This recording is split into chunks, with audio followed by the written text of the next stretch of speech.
Hello students, welcome to class.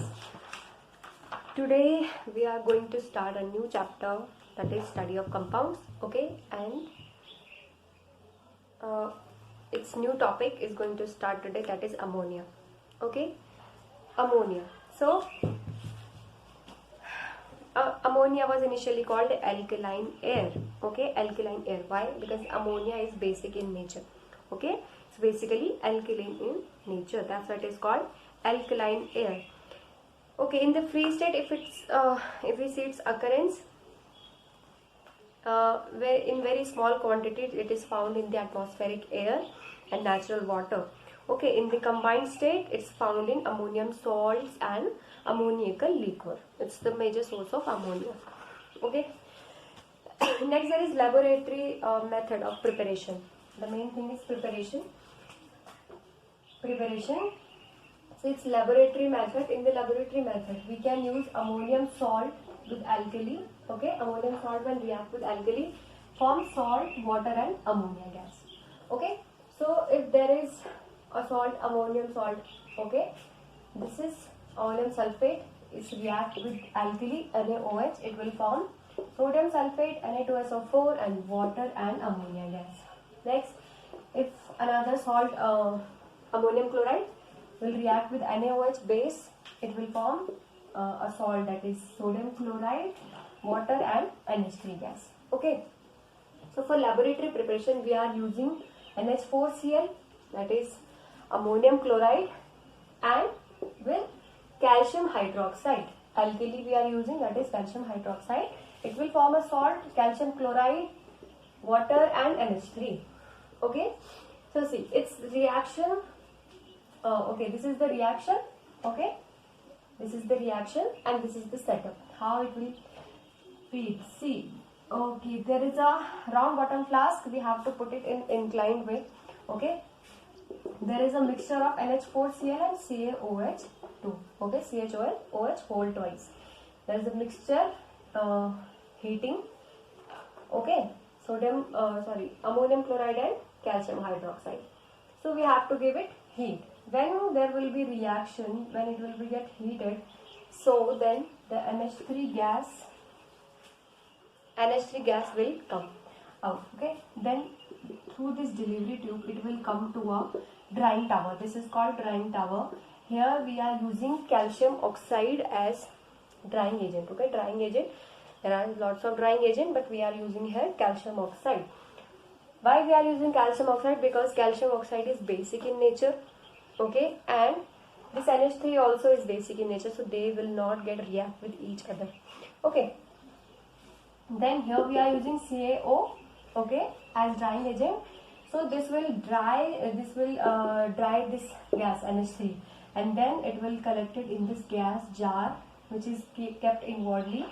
And how it will be collected? It will be collected by the downward displacement of air. Downward displacement, because the NH3 is lighter gas, that's why, and the air is heavy than ammonia, it will come down and NH3 will be collected here. So this is how laboratory method occurs. Okay, next there is laboratory method, one more, from metal nitride. There is Mg3N2, it's metal nitride, magnesium nitride and calcium nitride. If it will react with 6H2O, water, it will react with water, it will form magnesium hydroxide, it will form metal hydroxide and ammonia gas. Similarly here, if we will react with calcium nitride with water, it will form calcium hydroxide and ammonia gas. Okay, so this was the preparation of ammonia. Okay, next there is physical properties of ammonia. Physical properties: if the color of the ammonia gas is colorless, odor is very strong, very pungent smell, and taste is alkaline because it's basic in nature. Okay, physiological nature, it's also non-poisonous. Okay, but if we will inhale it, it can affect our respiratory system. Okay, density, lighter than air. It's lighter than air. Air is more heavy than it. Okay, solubility, it's higher soluble in water, very highly soluble in water.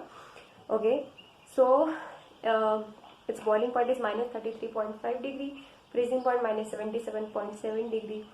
Okay, and liquefaction, it's easily get liquefy at lower temperatures also.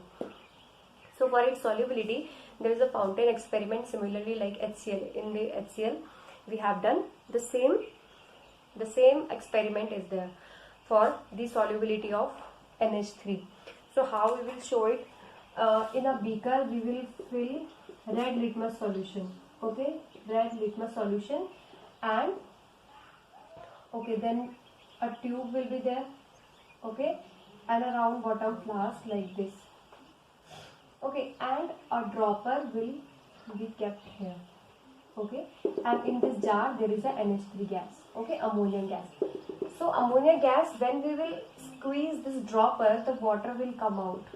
The water will come out, and NH3 gas will react with this water. Okay, when NH3 gas will starts dissolve in this liquid, in this water, here the space will be get a vacuum. That means a vacuum will be created in the flask. Okay, then due to this vacuum, this tube will suck this solution upward. Okay, upward, and it's red litmus solution, and it's basic in nature. Ammonia is basic in nature.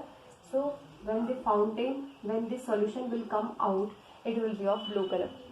Okay, it will be of blue color. So when red litmus solution acts with a base, it converts, it changes color, it will convert it into blue color. So a blue colored fountain will come out in the jar, in the round bottom flask.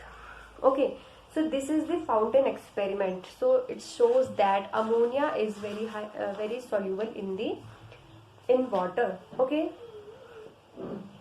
next there is chemical properties of ammonia. Ammonia is basic in nature. Okay, ammonia is very basic in nature. When it reacts with H2O, it will form liquor ammonia. Liquor ammonia, that is ammonium hydroxide, NH4OH. Okay, liquor ammonia.